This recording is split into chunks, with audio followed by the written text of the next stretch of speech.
In a previous video, Jay Collier explained settings for video photography, especially with wildlife.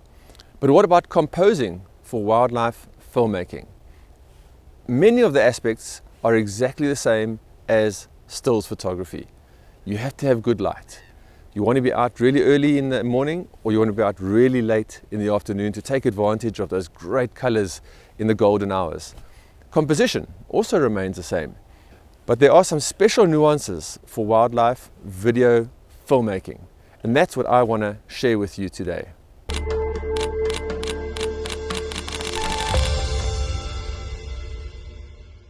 My name is Shem Compion. I'm the Managing Director of C4 Photo Safaris, and the camera has become my passport. For the last 25 years, I've traveled all across the globe, but Africa remains my muse. Join me as I walk through how to compose for video wildlife filmmaking. So as Jay mentioned, when you are videoing wildlife, stability is absolutely critical. And I always find a good beanbag is a really strong product for keeping a camera very steady. However, when it comes to videoing, you're going to be panning quite a lot.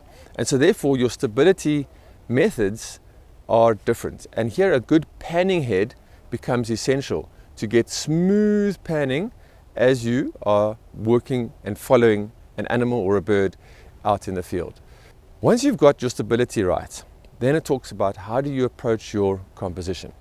The first way with video is always to provide an establishing shot.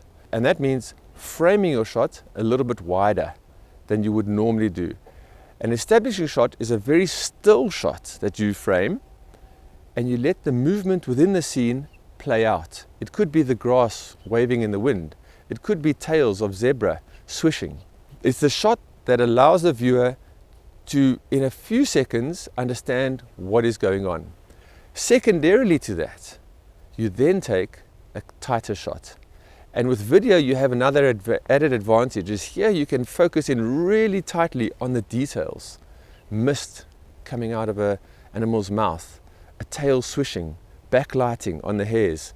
Those details play out so much more strongly when it's in a video. With a still photograph, when you go in so tight, it doesn't translate into a great story. With video, you have the opportunity to really go in tight and focus on the little details that capture your eye. And combining that with an establishing shot, a middle shot, we have to now look at and know what the animal is, and then go in really tight and focus on the details. Gives the viewer a real insight into the nuances of that animal. And it's all because of your eye. So those three elements are very powerful to use when it comes with video filmmaking. Another strong video compositional element is to hold your shot and allow an animal to move out of your frame. Don't follow the animal and pan with it, rather hold the shot and let the animal disappear out of the frame. Similarly, you have an animal enter a frame. So if you see an animal walking, you have to focus on it, compose in front of it, and then let the animal move into the frame. A very good tool for establishing shots are of course drones. And of course drones in wildlife areas are very much touch and go, and we don't want to bias the animal itself. But for an establishing shot, if you are able to use a drone and are allowed to use a drone, excellent tool for creating a good establishing shot.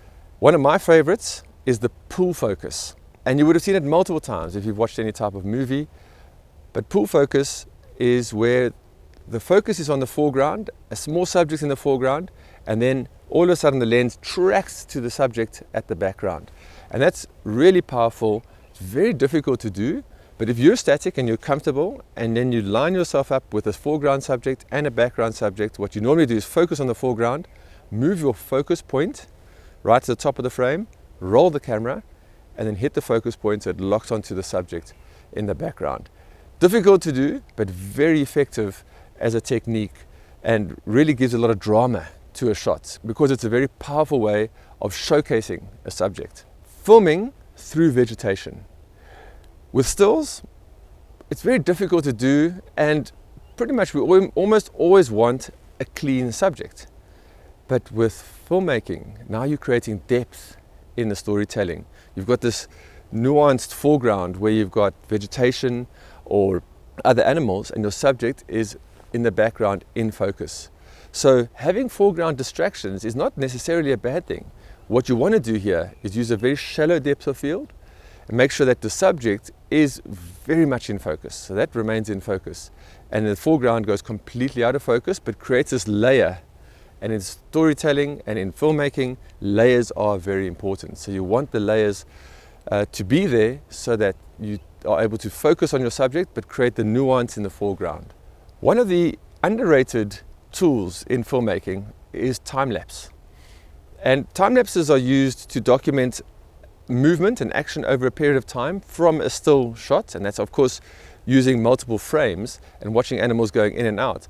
But it's also good to transition between scenes. So maybe you've been filming in one reserve and now you move to another reserve which is totally different in landscape and in look, and the time lapse can be a lovely transition. You could do a night time lapse, you could do a sunset time lapse. Another one is to put your camera onto a vehicle, a moving vehicle, and drive along a road and create the time lapse like that. So it creates this transition from one area to another, condensed into a time lapse. It's very underrated, it's very effective, and time lapses are simple to do. These you can almost do these days on your mobile phone. So on your device, rather than having to do the technical details via a camera, the quality you get out of a mobile device for a time lapse is very, very good. So I hope this video, together with Jay Collier's video, combine to give you all the fundamentals for making a good wildlife video. It's incredibly powerful, and as we know, videos are so much fun to watch, and what I want to do is make sure that you have as much fun in the field making them as you do editing them back in the studio. Thank you very much for watching. Please share your comments and your questions, and of course you always know you can join us on Safari to make wildlife filmmaking videos for yourself. Thank you and goodbye.